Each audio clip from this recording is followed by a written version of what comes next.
Selamat pagi saudara-saudariku yang terkasih dalam nama Tuhan kita Yesus Kristus. Kita bertemu kembali dalam sapaan renungan harian pada hari ini. Mari kita berdoa.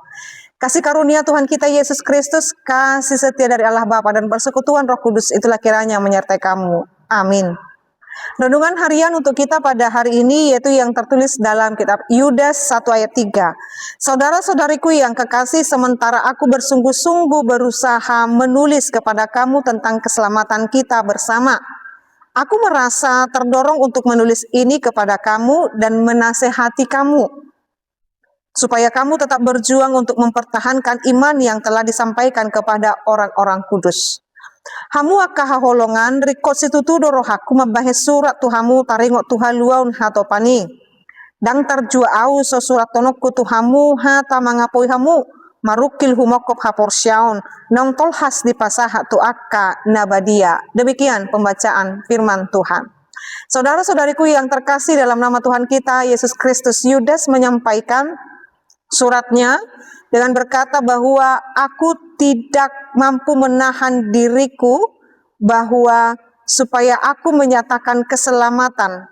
Aku berusaha menulis kepada kamu tentang keselamatan kita bersama. Keselamatan kita bersama. Ini sungguh luar biasa sekali. Ada di tengah-tengah dunia yang penuh dengan keegoisan ini, manusia berusaha bagaimana dia sendiri yang selamat. Dia sendiri yang mendapatkan keuntungan, dia sendiri yang mendapatkan semua hal yang baik atau keselamatan itu sendiri. Bagaimana dia mendapatkan kekayaan yang sebanyak-banyaknya sendiri. Bagaimana dia mendapatkan penghormatan sendiri. Bagaimana dia mendapatkan hal yang keuntungan sendiri. Tetapi Yudas dalam menyatakan ini, menyatakan kepada kita untuk memikirkan tentang keselamatan kita bersama. Maka dia berpikir bahwa aku merasa terdorong untuk menulis ini kepada kamu dan menasehati kamu. Cara yang dipakai untuk mampu membicarakan dan memberikan dorongan keselamatan bersama itu adalah dengan menulis dan menasehati. Menuliskan firman Tuhan dan memberikan nasihat adalah dua cara yang dipakai untuk memikirkan keselamatan bersama. Saudara-saudariku, kalau ditanyakan kepada kita, apa hal yang kita lakukan untuk dapat memikirkan keselamatan bersama? Mungkin setiap pribadi kita memiliki jawaban-jawaban yang berbeda, tergantung passion atau bahkan apa yang sedang kita kerjakan, profesi kita, entah kita seorang pekerja di lapangan, kita adalah berprofesi dokter, guru, atau adalah seorang pedagang dan lain sebagainya. Bagaimana kita setia kepada setiap profesi yang kita lakukan dan emban saat ini, itu semata-mata adalah untuk keselamatan bersama. Tidak ada seorang pekerja yang mau merugikan pekerjaannya dengan membahayakan keselamatan orang lain. Maka ketika kita memikirkan keselamatan orang lain, itu sama halnya dengan memikirkan juga keselamatan kita. Ketika seorang pengkhotbah atau penyampai firman Tuhan menyampaikan kebenaran firman Tuhan ini, menuliskan dan menasihatinya dan menyampaikan firman Tuhan, dia menyatakan bahwa dia sedang memikirkan keselamatan yang Tuhan kerjakan kepada segala umat, yaitu supaya kamu tetap berjuang mempertahankan iman yang disampaikan kepada orang-orang kudus. Jadi tujuan daripada keselamatan bersama itu pada akhirnya dan puncaknya adalah untuk terus mempertahankan iman yang disampaikan. Jadi ketika kita melakukan yang baik kepada semua orang dengan segala profesi kita, itu kita dikatakan di sana mempertahankan iman kita, identitas kita.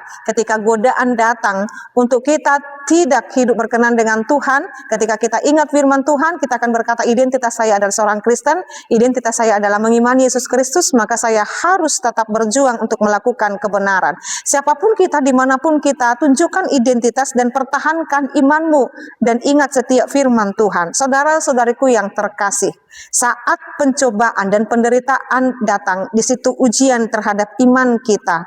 Maka saat ini berjuanglah terus dalam setiap kehidupanmu.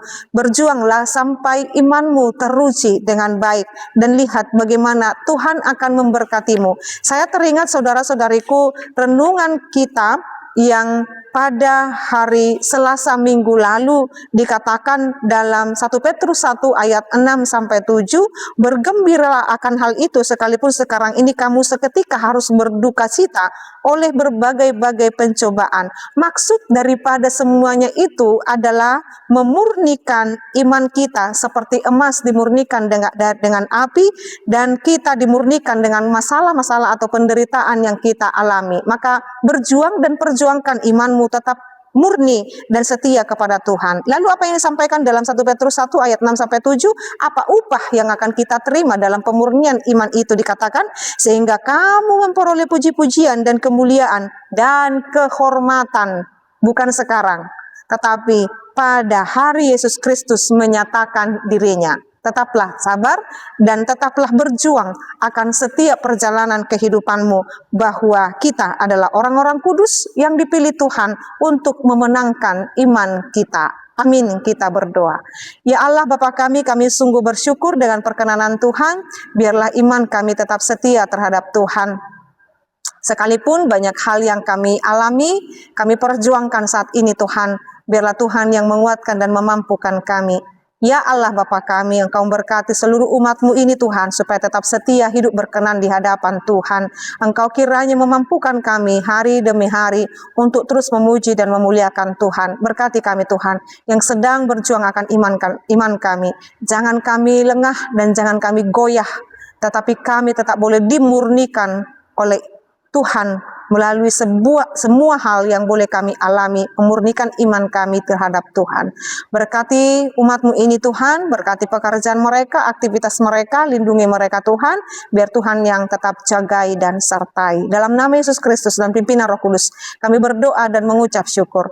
Anugerah daripada Tuhan kita Yesus Kristus, kasih setia dari Allah Bapa dan persekutuan Roh Kudus, itulah kiranya menyertai dan memberkatimu sekarang sampai selama-lamanya. Amin. Selamat pagi saudara-saudariku, Tuhan Yesus memberkati dan selamat mempersiapkan diri dalam peribadahan minggu esok. Shalom.